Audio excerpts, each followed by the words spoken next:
Hey, Soul Fam. So, I got about 15 minutes to give this word before I gotta skedat to work. And yeah, I had some things planned, but what came in this morning when I was, well, when I was at the gym, um, okay, yeah, so I'm at, this is the scene, setting the scene. I'm at the gym and I'm getting it. I'm sweating. I'm getting in my body. I'm feeling really good. I'm feeling powerful. I'm feeling strong. I'm feeling feminine. I'm in my sweats, but I'm just like it's an energy, you know? And I guess that's really what was on my heart to talk about today.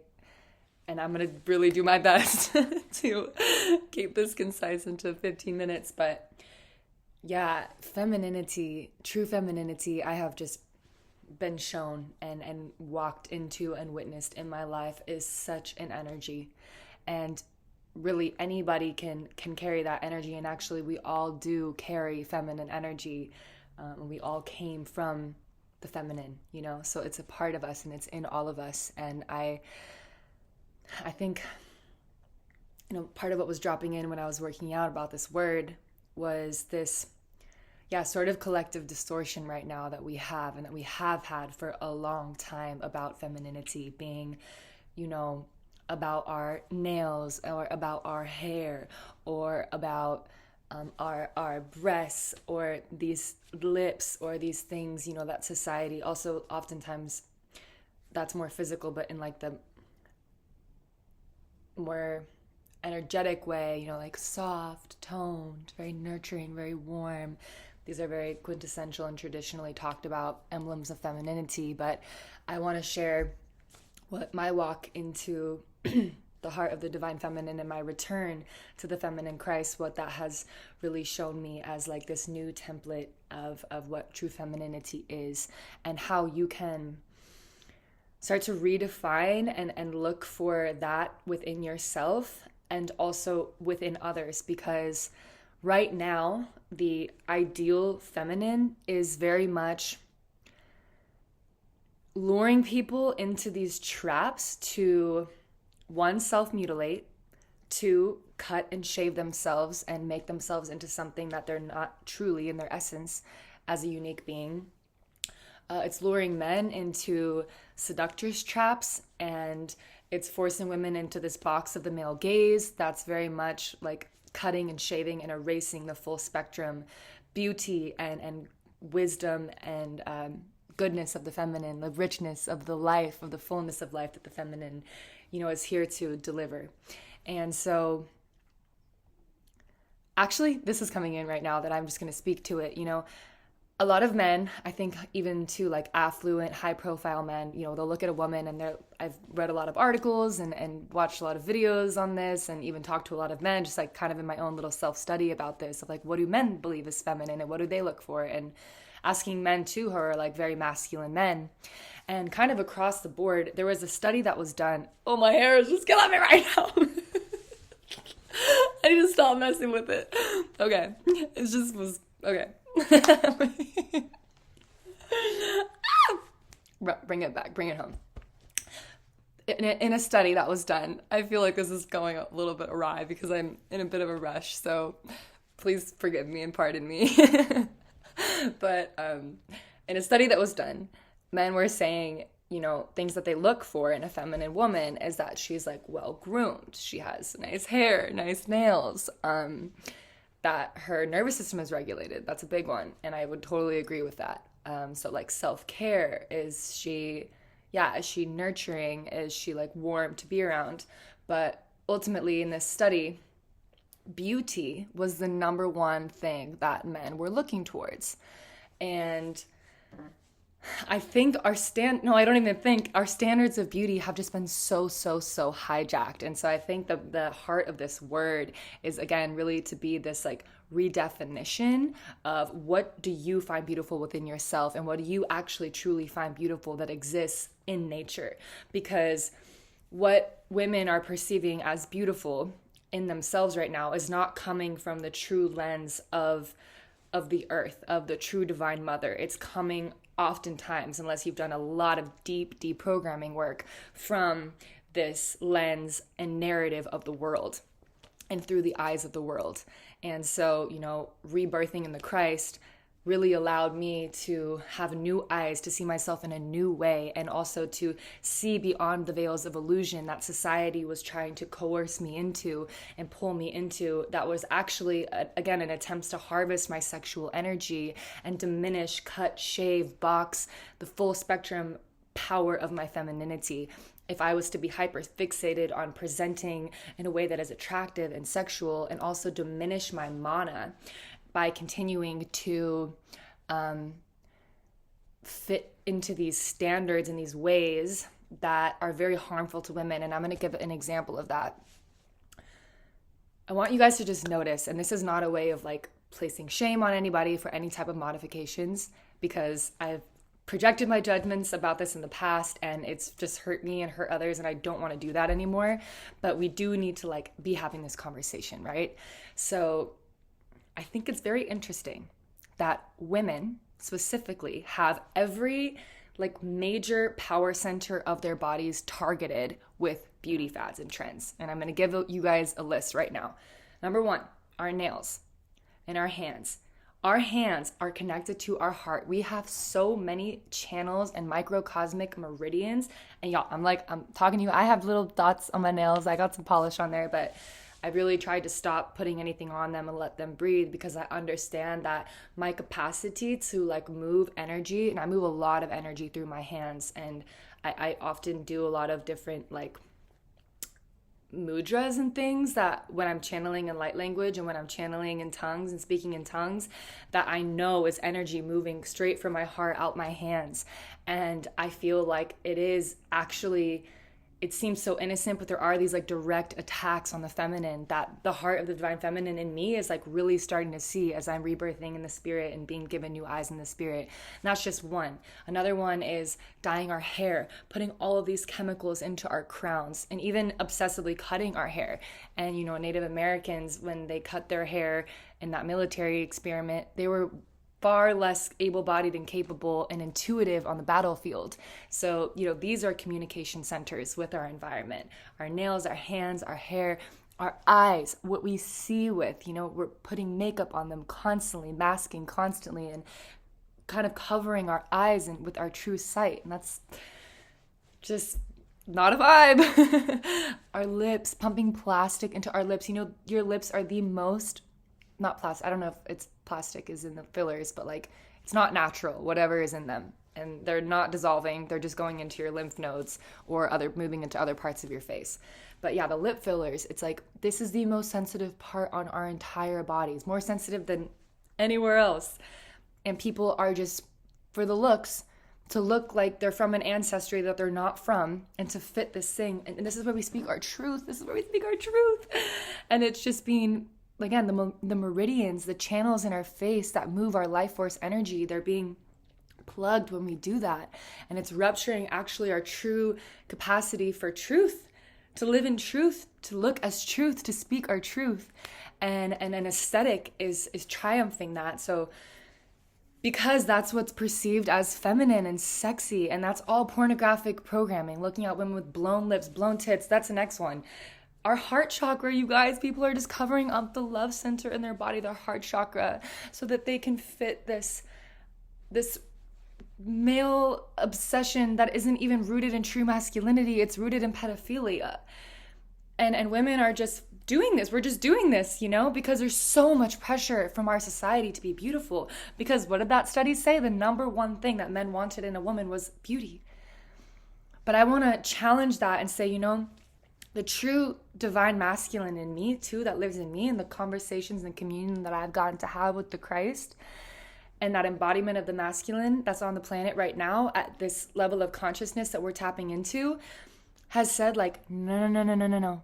These high profile men that are still stuck in their pornographic programming, they might be looking for a lady with long claws and nails who's sexualizing herself, who's fitting this pornographic lens. But we see through that right away. We do not want that.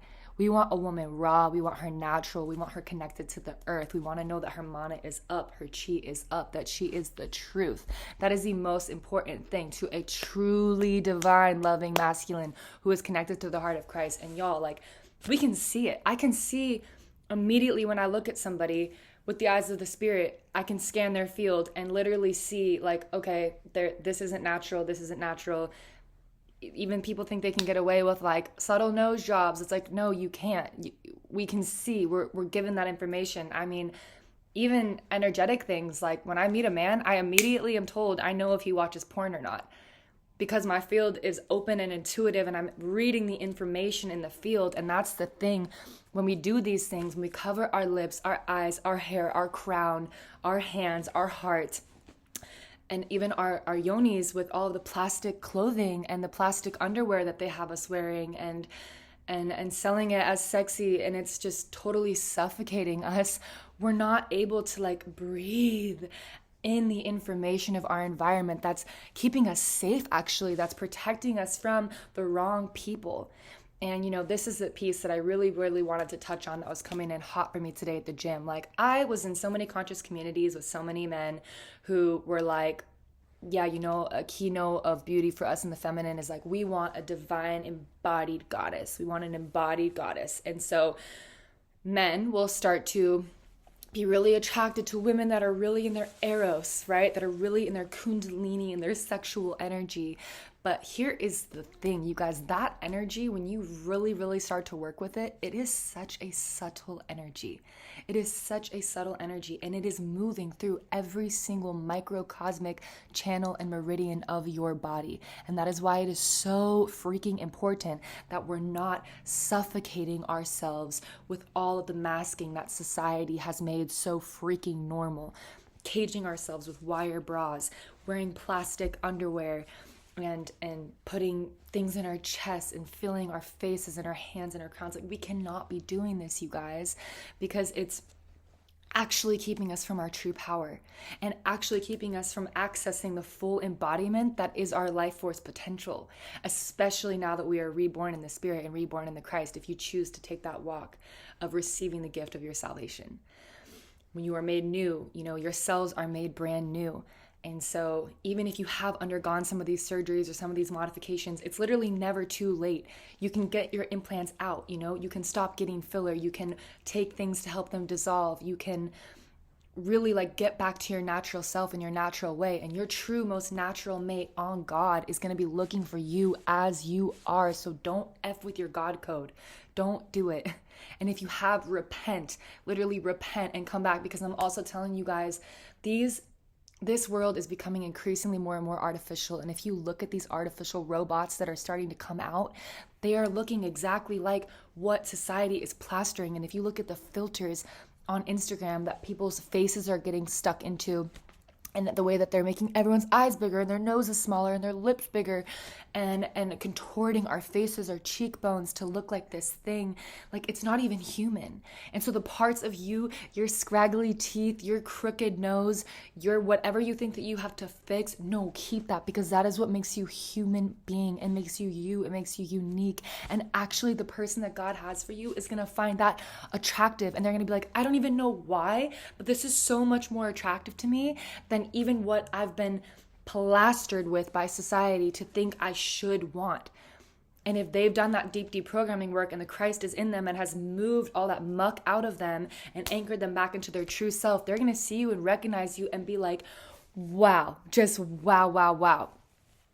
But I kind of tangented, and this is the point I really wanted to make in these conscious communities with men seeking these embodied goddesses.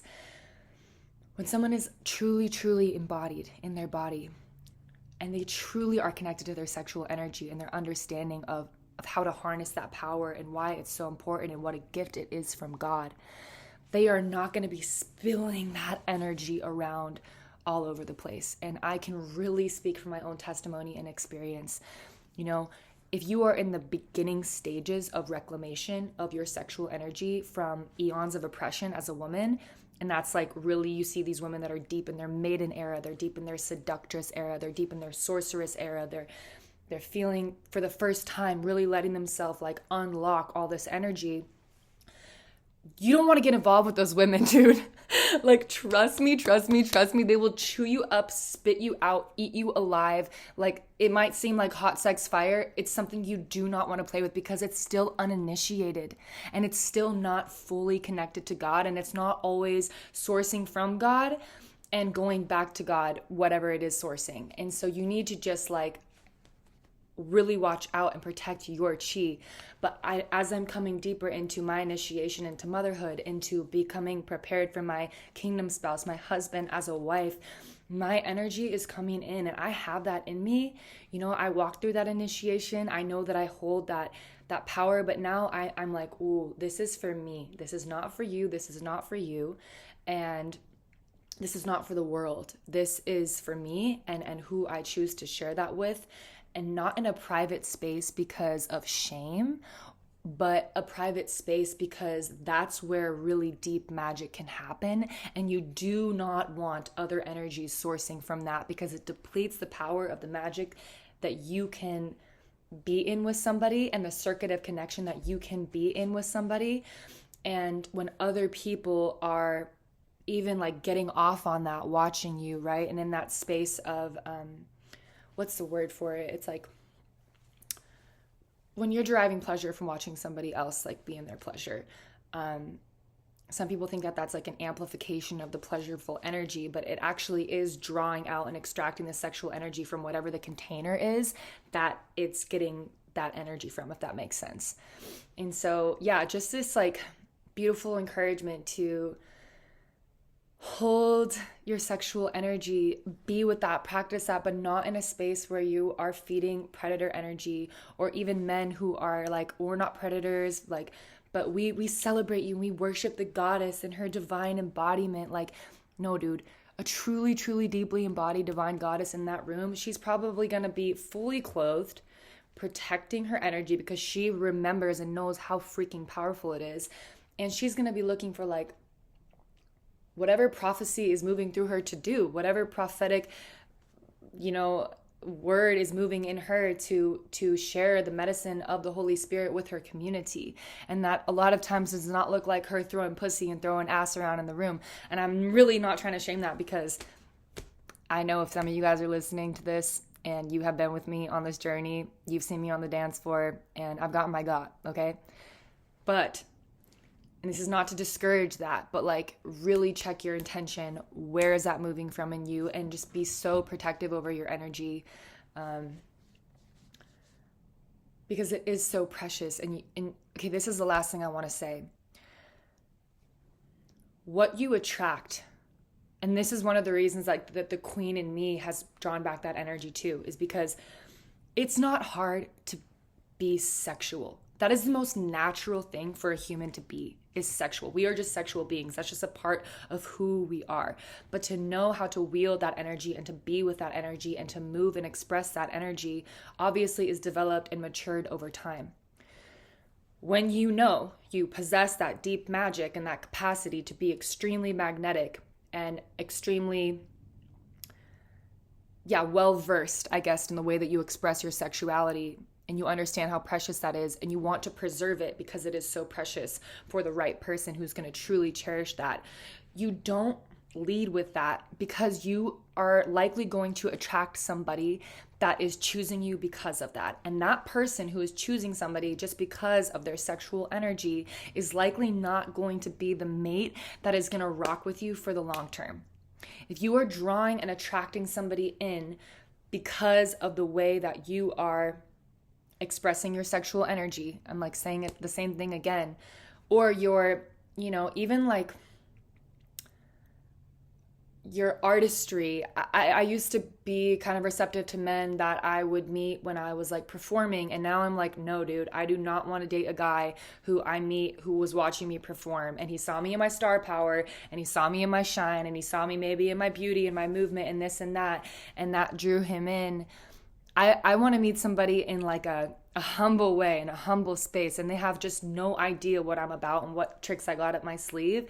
And then slowly over time, there's like this, okay, like you show me that you can hold that. Like, here's the next level. Here's the next level. And then maybe like weeks in, months in, okay, here's a kiss, you know? And it's this like over time, you have to show me that you are actually deserving and that you believe that you are deserving of holding this. And I have to be shown through our repeated interactions and attractions to one another that we are both here for the right reasons and that God is guiding this, and that this chi and this mana that I'm giving you isn't just so that you can get your got and then get out of here.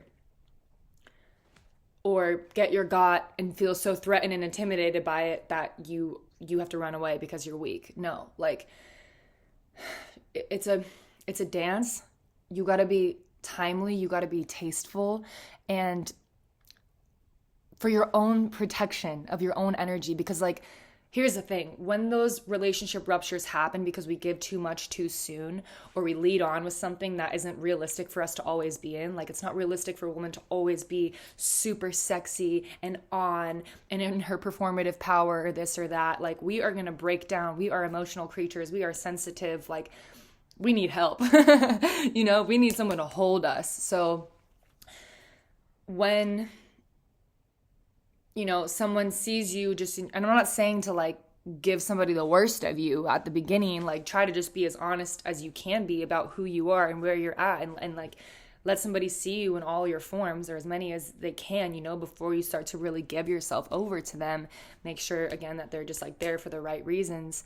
But I kind of lost what I was saying, and it's because I got distracted and realized that I'm past my 15-minute mark and I've now got to go to work. So I'm going to continue this. I feel like there's more that I want to say. There's always more that I want to say. Such a freaking Leo. Okay. But I feel like I got the heart of the message out, you know, just honor yourself. Do not lead with your sexuality, not as a judgment, not as a shame, but literally for your own protection, so that you can make sure that you are attracting somebody who is going to want to be with somebody else who is like armored up, spiritually suited up, that doesn't have anything to prove. You know, they don't need to prove how sexual in this they are. Like, no, none of that. It's not about any of that. These true, and again, I'm really like speaking to people who are looking for true love relationships, who are looking for a kingdom spouse, who are looking for beloved eternal union type containers, not just who are wanting to date and sleep around and be casual about it. Like, this is for people who really have it in their heart and on their dharmic path and way to like create change for their communities with their partners and with their relationships, and also for women who want to be taken like seriously, and that's probably a triggering thing to say, but honestly, to be taken seriously with your work, and not even just seriously with your work, but like to know that your work is enough on its own, and that it doesn't have to be connected to your sexuality to be received by the world. That you are enough as you are. And that without your sexuality and without your desire and without playing into that lower frequency behavior with another human being, that somebody wants you and just your essence without all that, because that shit is going to go in and out. Lead with the truth, you know, with the truth. That's a part of it. Let it be a part of it, but don't make it the whole thing, you know?